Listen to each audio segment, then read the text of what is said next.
Hello, third standard students. Today we will learn about the chapter 8 Honeybee Speak. Monologue means होता है speech. यहाँ पे मधुमक्खी ने कुछ तो बोला है, हनीबी ने कुछ बोला है. What? What? Me a lazy bee. Me a lazy bee. You think I simply have fun all day among the flowers. अभी हनीबी हम लोग को पूछ रही है, अपना आवाज़ निकाल रही है करके आवाज़ निकाल रही है, बोलती है क्या तुमको लगता है कि मैं एक लेजी बी हूँ, मैं एक आलसी मक्खी हूँ? क्या तुमको लगता है कि मैं हमेशा मज़ा करती हूँ फ्लावर्स के बीच में?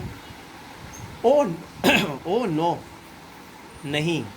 When I am flitting from flower to flower, sorry, when I am flitting मतलब उड़ना.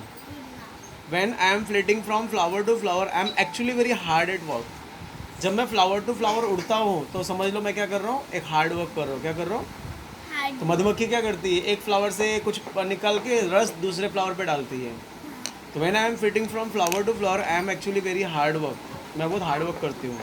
And that's why I am called not a lazy bee but a busy bee. इसीलिए मुझे सब लोग लेजी बी नहीं बोलते, क्या बोलते? Busy be. समझ गया? Come, I will show you my house and tell you what a lot of work we bees do all our life. चलो मैं आपको अपना घर दिखाती हूँ जिसमें मैंने बहुत सारे मेहनत किए हुए हैं. माई house is called Honey com. मेरे घर को क्या बोलते हैं? Honeycomb. Honey com. It's a big house with 1000 of rooms और सेल्स. ये बहुत बड़ा घर होता है जिसमें हज़ारों घर होते हैं, हज़ारों रूम होते हैं. देखो ये इसको बोलते हैं हनी कॉम. ये हनी कॉम है. Is this clear? My house is called honeycomb. It's a big house with 1000 of rooms और cells. Each room have 6 equal side. हर एक रूम को कितना साइड होता है?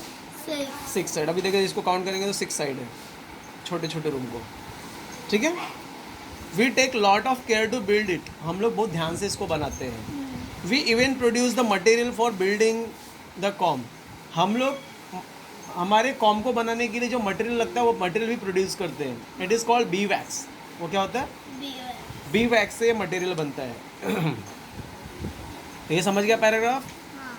यहाँ पे हनी को अपना घर दिखा रहा है, बताता है कि मेरे घर में वो हज़ारों छोटे छोटे रूम है. हर एक रूम में 6 साइड होता है. राइट. हम लोग बहुत ध्यान से घर बनाते हैं और बी वैक्स से हमारा घर बनता है. Beeswax. Do you know when I was very young, जब मैं बहुत छोटी होती हूँ, I use to stay at home. मैं घर पे ही रहती हूँ, बाहर नहीं निकलती. But even that I had to do a lot of work. घर में रहकर भी मुझे बहुत काम करना पड़ता है. I had to look after the larva the babies that would grow into the bees. मुझे लार्वा को देखना पड़ता है. लार्वा मतलब मधुमक्खी के बच्चों को. मधुमक्खी के बच्चों को देखना पड़ता है. I had to feed them and protect them. मुझे उनकी सुरक्षा करना पड़ती है, मुझे उनको खिलाना पड़ता है. If anyone come near our comb to disturb it I was ready with my weapons a string. जब कोई भी मधुमक्खी के छत्ते के नज़दीक आता है डिस्टर्ब करने के लिए, तो मैं हमेशा हथियार के साथ रेडी रहती हूँ. हथियार मतलब डंक मारने के लिए उनका एक चोंच रहते हैं, उससे लोग काट लेते हैं. अच्छा वो फूल है. मधुमक्खी लोग काटते हैं. स्टिंग, डंक मारना. I am not only a worker. मैं एक वर्कर नहीं हूँ. I am also soldier. मैं सोल्जर भी हूँ. Beware, don't trouble me. सावधान रहो, मुझे सताओ मत. समझ गया है पैराग्राफ? तो इस पैराग्राफ में क्या लिखा है कि मधुमक्खी बोलती है जब वो छोटी रहती है ना तो वो घर में ही रहती है, लेकिन घर में भी उसको काम करना पड़ता है. वो दूसरे छोटे बच्चों को संभालती है, उनको खिलाती है. राइट. अगर कोई भी मधुमक्खी के नज़दीक आता है तो वो हमेशा हथियार के साथ रेडी रहती है डंक मारने के लिए. तो वो बोलती है कि मैं वर्कर नहीं हूँ, मैं सोल्जर हूँ. पर जो जो भी उसको students, here you can find out the answer of 2 question. First question, why is the bee called busy bee? Bee को बिजी बी क्यों बोलते हैं?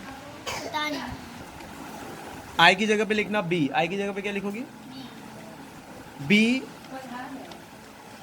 एक मिनट, इसका आंसर मैं लिख के दिखा देता हूँ.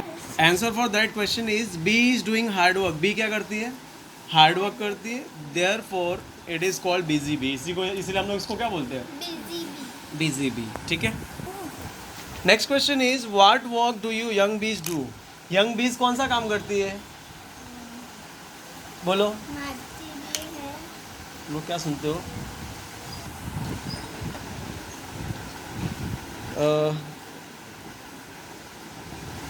She had. आई की जगह पे लिखना बी. आई की जगह क्या लिखेगी? आयुषी पेंसिल दे यार.